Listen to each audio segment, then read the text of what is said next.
가나안 땅의 정복전쟁이 끝나고 안식이 이루어졌습니다. 그러나 가나안 땅에서 가나안 족속을 완전히 쫓아내지는 못했습니다.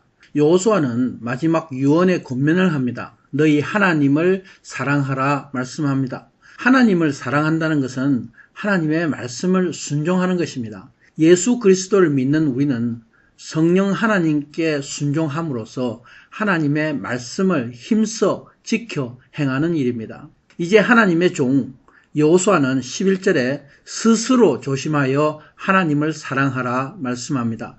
여기서 스스로 조심하라는 것은 하나님의 계명을 순종치 않으므로 저주를 받지 말라는 것입니다. 이스라엘 땅은 축복의 땅입니다. 그리고 동시에 저주의 땅입니다.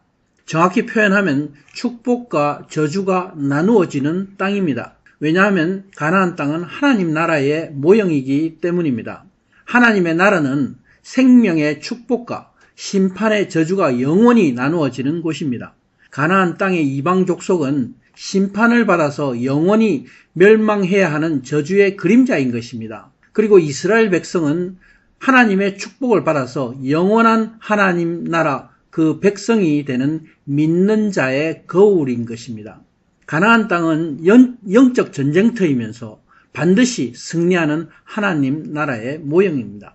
그러므로 하나님의 백성된 이스라엘 백성은 반드시 심판받을 저주의 남은 족속들을 쫓아내어야 할 사명이 있습니다.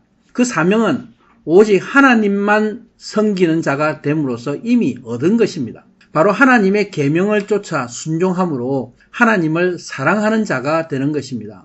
그래서 가나안의 이스라엘 백성은 언제나 하나님이 함께 하심으로 승리합니다.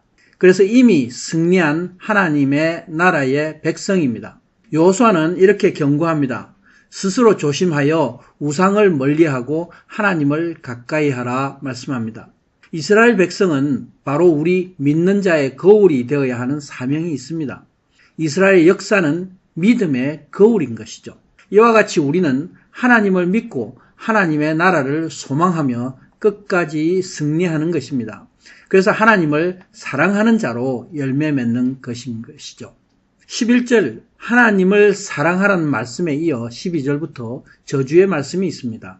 16절까지 저주의 내용이 반복됩니다. 12절에 만일 너희가 이방 민족을 가까이 하여 혼인하며 혼합하면 하나님께서 다시는 이들을 쫓아내지 않을 것이다 말씀합니다. 여기서 이방 민족을 가까이 하지 말라 말씀합니다. 이방 민족에 들어가지도 말고 들어오게도 말라. 그들과 붙어 결혼하지 말라 말씀합니다. 이렇게 이방 민족과 가까이 하는 것은 바로 우상을 섬기는 일입니다. 하나님은 우리에게 다른 신을 섬기지 말고 우상을 만들지 말라 명령하셨습니다. 우상이 무엇입니까? 예수님은 크고 첫째 되는 계명 하나님을 마음을 다하고 뜀을 다하여 사랑하라고 우리에게 명령하셨습니다. 그리고 마태복음 10장 37절에 말씀하십니다.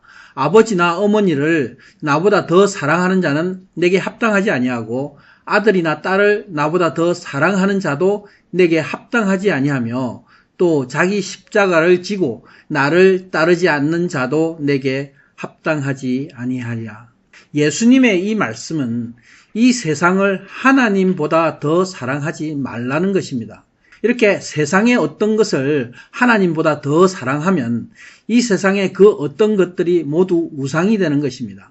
바로 세상의 것을 사랑하면 그것이 우상을 쫓는 일입니다. 오직 하나님만 사랑하지 않으면 우상을 쫓아가게 되어 있습니다. 그래서 우상이란 이 세상의 것을 사랑하는 것입니다. 예수님 이외에 다른 것을 쫓아가는 것이 바로 세상과 혼합하는 일인 것입니다. 믿는 자의 삶은 세상과 구별된 삶을 사는 것입니다.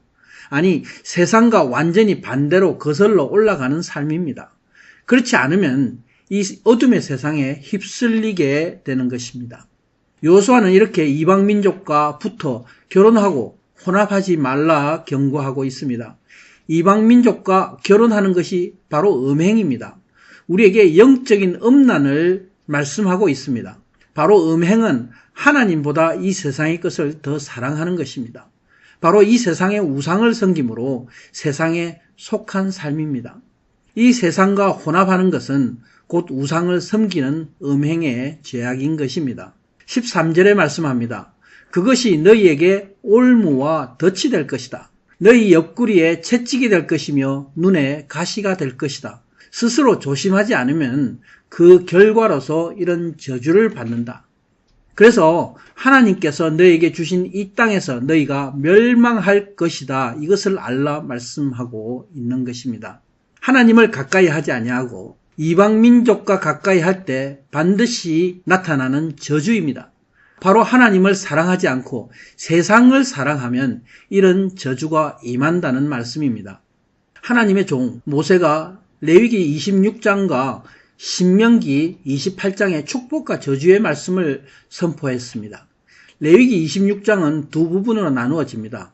축복에 관한 3절부터 13절까지 11절이 나오고 저주의 부분이 14절에서 39절까지 26개 귀절입니다. 저주의 부분이 2배나 더 많이 나옵니다.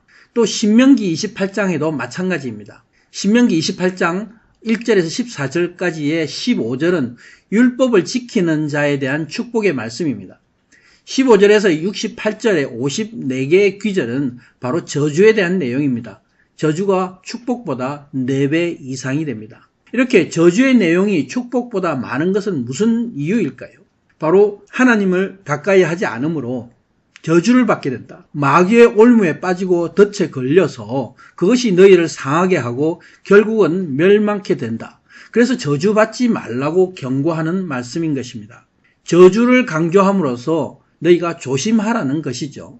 근데 사람들이 듣기 싫어한다고 저주의 말을 하지 않으면 그것은 목자의 마음이 아닙니다.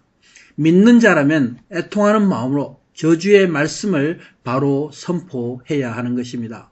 하나님의 종 여호수아는 14절 15절에 선포합니다. 너희에게 말씀하신 모든 선한 말씀, 축복의 말씀이 응하여 다 이루어진 것과 같이 모든 불길한 말씀, 저주의 말씀이 다 임할 것이며 이스라엘이 멸절하기까지 하실 것이다. 이렇게 경고하고 있습니다. 16절입니다. 만일 하나님의 명령을 범하고 우상을 섬기면 하나님의 진노가 임한다. 그리고 속히 멸망하리라 말씀합니다. 하나님의 종 사도 바울은 고린도전서 16장 22절에 말씀합니다. 만일 누구든지 주를 사랑하지 아니하면 저주를 받을지어다. 우리 주여 오시옵소서. 아멘.